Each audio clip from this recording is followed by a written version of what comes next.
People of Flint, Michigan want you to see these photos of the water they were told that was safe to drink. A cost-cutting move. No longer taking water from the Great Lakes, they decided to take heavily toxic water from the Flint River that took on heavy industry.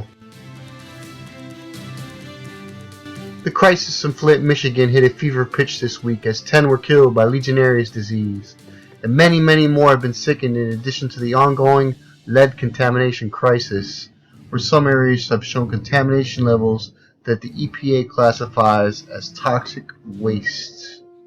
Residents of Flint have started flooding social media with pictures of the water that the state officials insisted for months was safe, despite growing evidence that they had reliable information showing how toxic the water truly was. Judy says, "Why worry about terrorists when Michigan government is poisoning kids to save pennies?"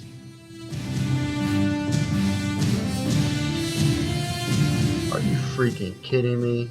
Look at that water.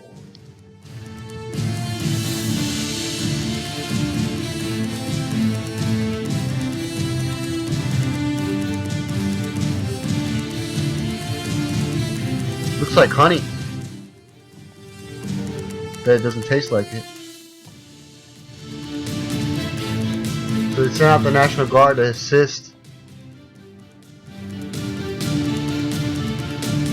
And it's not just the homeowners who are affected, even the local hospitals have been hit by the crisis. As one tweeter showed, the dangerous water even in what should be a very sterile environment. The Flint Hospital. Dirty water. 9,000 kids with lead poisoning.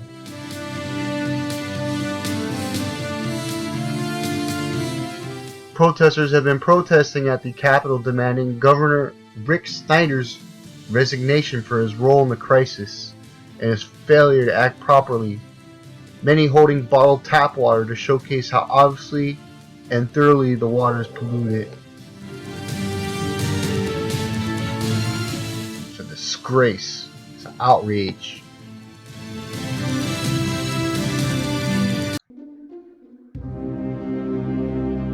What Dow would rather you not know about the water in Flint, Michigan.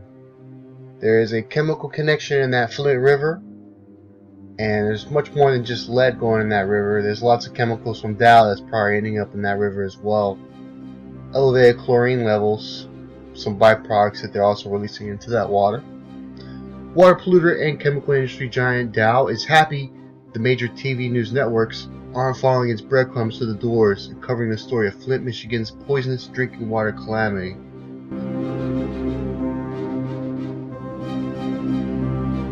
A major chemical that's at sky-high levels in Flint is chlorine.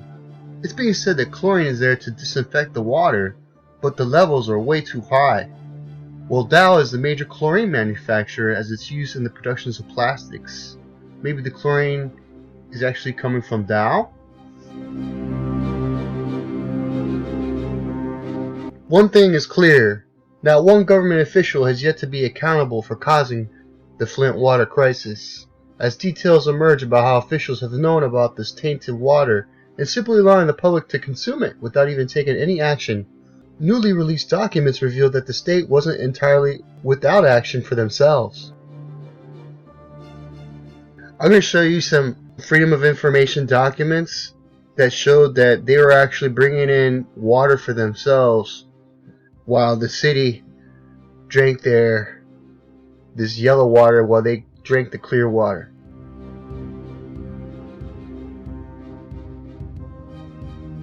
A series of emails released Thursday obtained through the Freedom of Information Act request shows that not only did officials know the water was tainted, but they took action and began trucking in water to state buildings so they would no longer have to drink it. The emails show that after concerns was raised about the levels of TTHM in Flint water, the Snyder administration chose not to wait for the results to come back and instead took action in January. TTHM is total trilomethanes, a group of chemical compounds that form during drinking water treatment. The compounds are produced when organic matter in natural water reacts chemically with chlorine disinfectants. Officials knew about this water crisis well before. The city of Flint recently sent out the attached notice regarding violations to the drinking water standards. While the city of Flint states that corrective actions are not necessary, DTMB is in the process of providing a water cooler on each occupied floor, positioned near the water fountain, so people in City Hall and government can choose to drink the safer water. The coolers will arrive today and will be provided as long as the public water does not meet the treatment requirements. Subject line, facility notifications. This is the Flint State Office Building. This is from Joan Redmaker. Steve, it appears certain state departments are concerned with Flint's WQ. I will return the call. This is from Jennifer, Wolf in Sheep's Clothing, DEQ. Hi Mike, are you handling this one? If so, are you able to address Jeanette's below? Good morning. My phone call was referencing the advisory of our real estate division received from the city of Flint. Just wanted to know if we would know sooner than March 1 on these TTHM levels.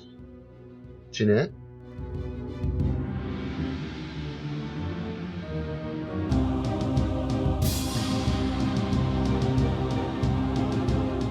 Details. The city of Flint recently sent out the attached notice regarding the violations to its drinking water standards. While the city of Flint states that corrective actions are not necessary, DTMB is in the process of providing a water cooler on each occupied floor, positioned near the water fountain, so the elected officials can choose which water they want to drink. The coolers will arrive today and will be provided as long as the public water does not meet the treatment requirements.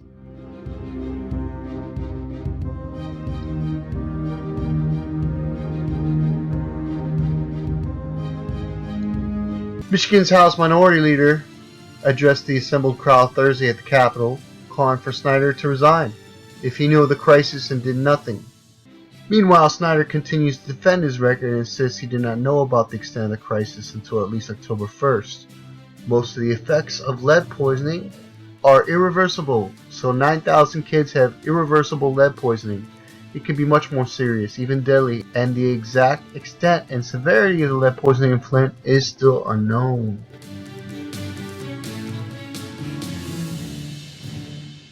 Is the Flint City Hall break-in the Michigan version of Watergate? That's right, they broke into City Hall because they had records there of what those toxicities were in the water and who was doing it. Last December, a Flint government staffer returned from the Christmas break and discovered that an office in City Hall had been broken into. That same office was used to store documents to Flint's water system, and Flint's new mayor doesn't know if any of them are missing. Officials say a recent hall break-in occurred at the office containing documents related to the city's water system. Flint police previously reported a break-in at City Hall. They contained documents related to the city's water system. The office that was broken into is where some water files are kept, Flint Mayor Karen Weaver said. Flint Police Chief James Tolbert said investigators were working to discover if any documents connected to the city's water system were taken.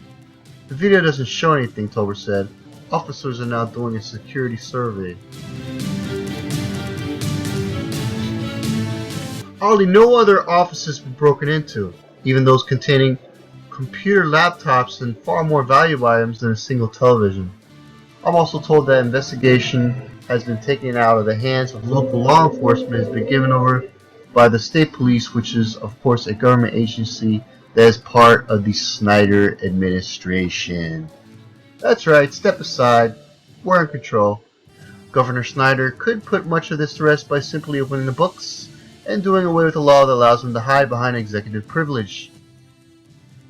Freedom of Information Act requests he needs to tell the world what he and his staff knew. Governor Snyder to stop the BS and release all the documents relating to the Flint water crisis and the poisoning of Flint residents through their tap water.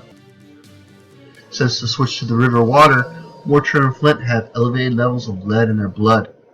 This travesty demands action, demands answers. Demand that the Governor Snyder release all documentation and correspondence related to the water crisis immediately.